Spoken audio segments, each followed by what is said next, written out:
Hey everybody, it's Spill the Tea with She. I know, it's been a while, but I am here to let you know it's all right. Everything's going to be all right. Been away, had a couple of emergency surgeries, but I am fully recovered now. But that's not why I'm here. I am here to sort of just talk, have an unscripted podcast talking about my hero. Who's my hero, you ask? My hero, one of my major music heroes, is Quincy Jones. His birth name is Quincy Delight Jones Jr. I never knew his middle name, but I can understand why his middle name is Delight. He's a delightful man. I never had the pleasure of meeting him, but it was one of my dreams to meet Quincy Jones because he's like one of my music idols. He's like the GOAT of record producer. He's the GOAT, y'all. He's the man. So this is what brought me to the mic. I was coming back to the mic. Just looking for the right time, the right motivation. And when Quincy Jones passed on November 3rd, 2024, I said, I have to speak on him. He was born in Chicago, Illinois in 1933. What can I say about this guy? I can't tell you how many nominations for Grammys that he acquired. The number is ridiculous. But he won 28 Grammy Awards. He's won Emmy Awards, Tony Awards, Academy Awards, Golden Globe Awards. I mean,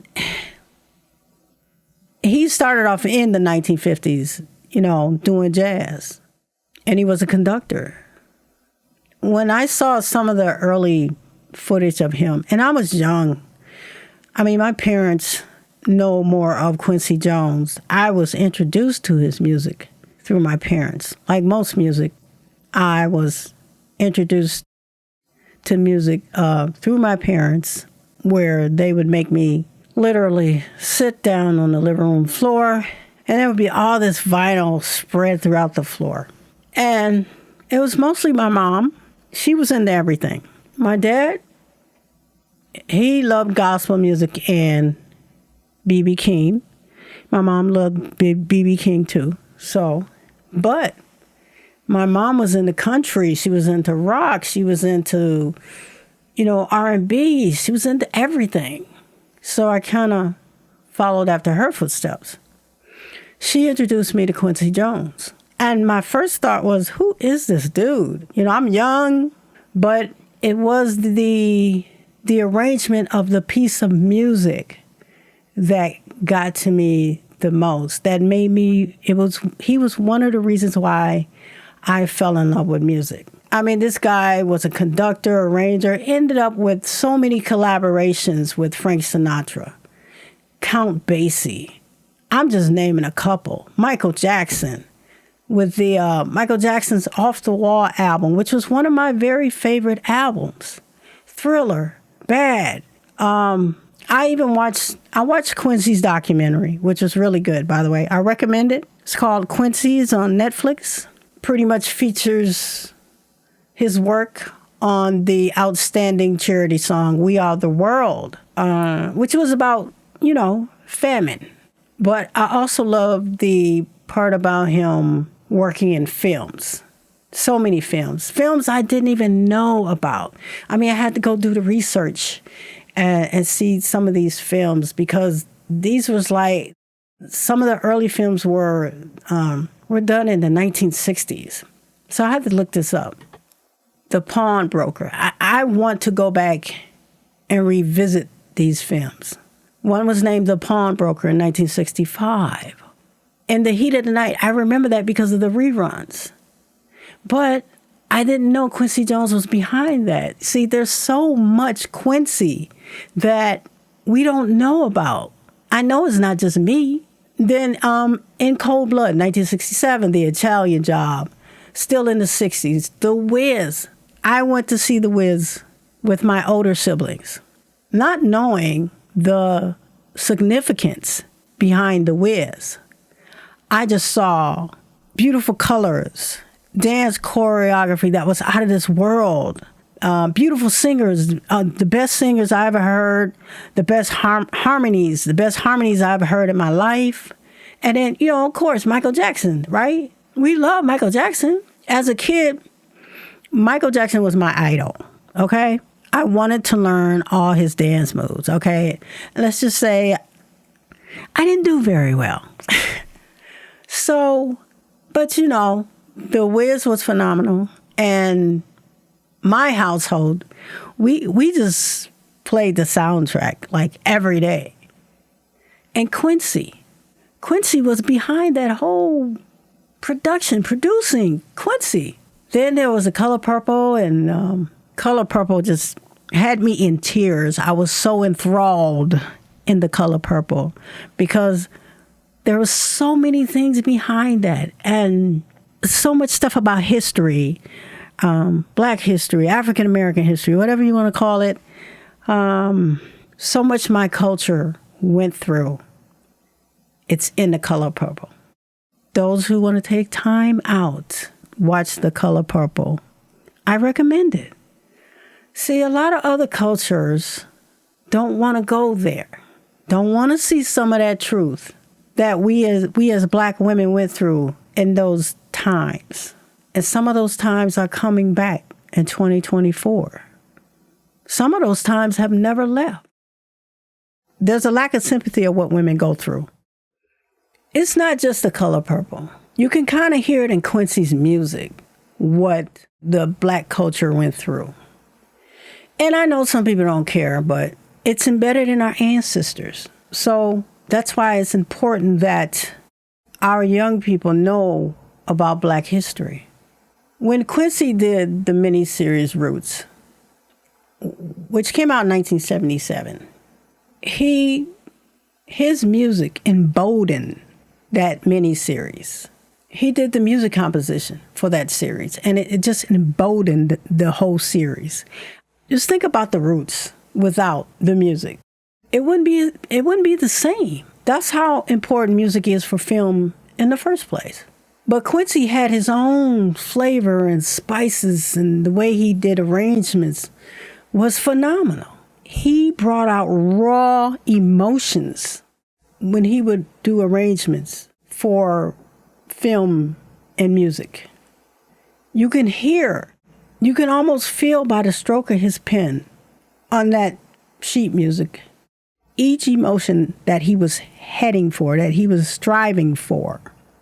So he did win an Emmy for Roots, and he received the Tony for The Color Purple, the musical.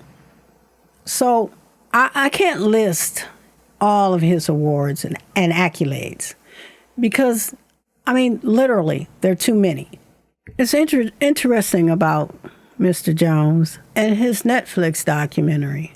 He mentions that, when he was about 11, he wanted to be a gangster. He lived in Chicago, so a lot of that was going on there. I'm not from Chicago. I'm going by the documentary. But imagine growing up and your early aspirations as a child is to be a gangster. And he thought that way because that's what he was surrounded with. And then it was his mom that introduced him to music. Now, although it was religious songs, but he still was exposed to some kind of music.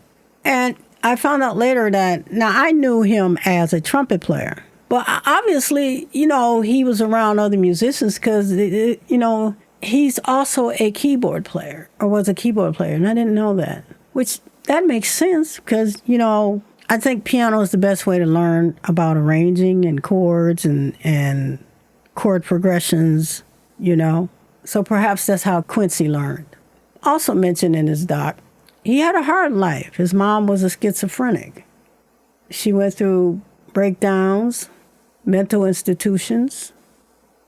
I don't know how many people have family members with mental health, but that's a lot for a kid to deal with, you know? You look up to your mom, she's supposed to look out for you, but your mom is not well. So that means you have to step up and be a man early.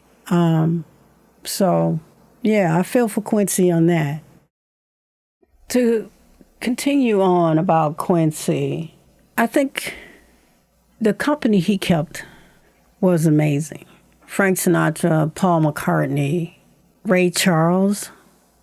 It was mentioned that Ray Charles was his best friend. But he really got his feet wet as a jazz band leader. The Lionel Hampton Orchestra. I guess that was a big learning experience for him.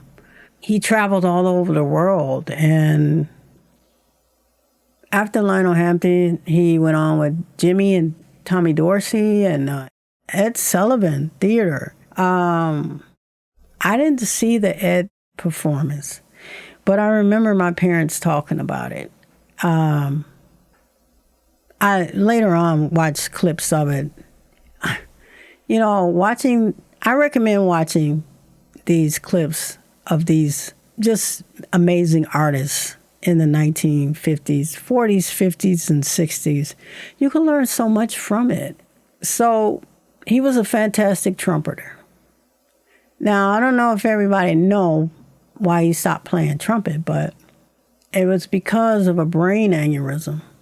Now, in his documentary, it's mentioned that he had two brain aneurysms. I was only aware of one. Imagine going through that twice. And I believe, and you know, you can correct me if you like, that the doctors told him something like, if you continue to play, it might be bad for your health. As far as like maybe cause another one, I don't know. But he had to stop playing the trumpet, which made him focus more on composition.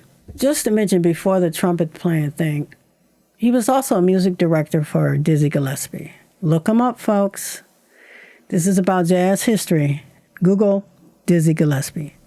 Let's see here. I'm just thinking off the top of my brain of what I know about Quincy and what I remember from the documentary. The documentary was just an education within itself. I think his time with Sinatra, man, that was like awesome. Linking up with Sinatra, and then of course, you know, he's exposed to other people: Sammy Davis Jr., Dean Martin, Johnny Carson, Count Basie Orchestra, and then he has a list of films that he composed for and produced. Too many to name. He did a lot of television shows that they still show some of the reruns today. Sanford and Son. You know Sanford and Son, the opening. Bum bum ba da. Bum bum ba da da da da da da da da da da da da da da da. I'm not gonna sing it, but da da da da ba ba ba da da da da ba da ba da ba ba. Yeah. I mean, that's an earworm. I mean, I still sing that. Not sing it, but I still sing that. So it's just, he did so much. And you expect people to pass away. And it's a part of life. I know it's a part of life. I just wasn't ready for it. I mean, dudes like Quincy, you want them to live forever because they're so badass, you know? And it moved me enough to talk about it and just mention, I only just touched on a few things that he's done, but he's done a lot. as a composer, arranger. He was amazing, you know? And he had all these work philosophies, how to get along with other musicians, that he would have all these wonderful quotes that would make you sit back and go, yeah, I get that, you know? I remember seeing another an interview with Quincy Jones, or a podcast interview, I can't remember, but somebody asked him, what's his definition of a producer? I don't know. I don't remember his exact words, but he said it was like a puzzle, and he brings all the pieces together. You know, he puts all the pieces on the table, and then those pieces have to be put together.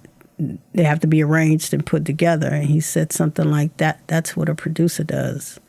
I'm paraphrasing here, but it made sense. So during the Thriller album, he got all the necessary musicians and songwriters together, which would represent the puzzle pieces, and coordinated everything and brought it all together into one fantastic $1 million album. Millions and millions of dollars Thriller made. What was it, 40 million, something like that? Back in those times, Thriller was it. Michael Jackson was it. Quincy Jones was it, you know. So I kind of understood what he meant by the job of a producer. And he said, you also got to be a counselor, which means you're going to get a couple of musicians getting on each other's nerves. And that's where you have to step in and counsel everyone. Calm down. We can do it this way. We can do it that way. Or take another path into finding solutions to whatever problems pop up. So he was a counselor. Very good at it. If you watch the We Are the World documentary, you will see Quincy. Watch the We Are the World documentary. You will see Quincy Jones in action, gathering things together, getting the people together. Phone calls were made, location. It happened right after the American Music Awards hosted by Lionel Richie. So getting all those people to go straight to the studio location. I mean, you got to be really good as a producer to get that done. And when things went wrong, Quincy was right there doing the counseling. You know, how can we fix this? Can we try this? Can we try these harmonies? Can you take the top and this person take the bottom? Whatever worked, Quincy Jones was there to see it through. And it was successful. He had the patience of a god. Yes, he was talented and all of that, but you really got to have patience when you work with musicians at any level, because their personalities come with it. And so this is one of the reasons why I had to get on this microphone and talk about Quincy Jones. Because not only was he a very talented musician, he was a great person, family man, great father, great friend, a friend in my head. I never got to know him. I wish I had the opportunity. Great counselor, totally great work ethic. And I just wanted to honor him today. I only mentioned a few things because, you know, I'm just talking in the mic. I don't have anything sketched out or nothing. I just wanted to talk about Quincy Jones, what he did for me. This morning, I had him on my, Apple Music. I got his greatest hits or essentials on Apple Music. And just listening the beginnings of his creations until all the young people he worked with, like Tevin Campbell, you know, Michael Jackson, Tevin Campbell, and so on.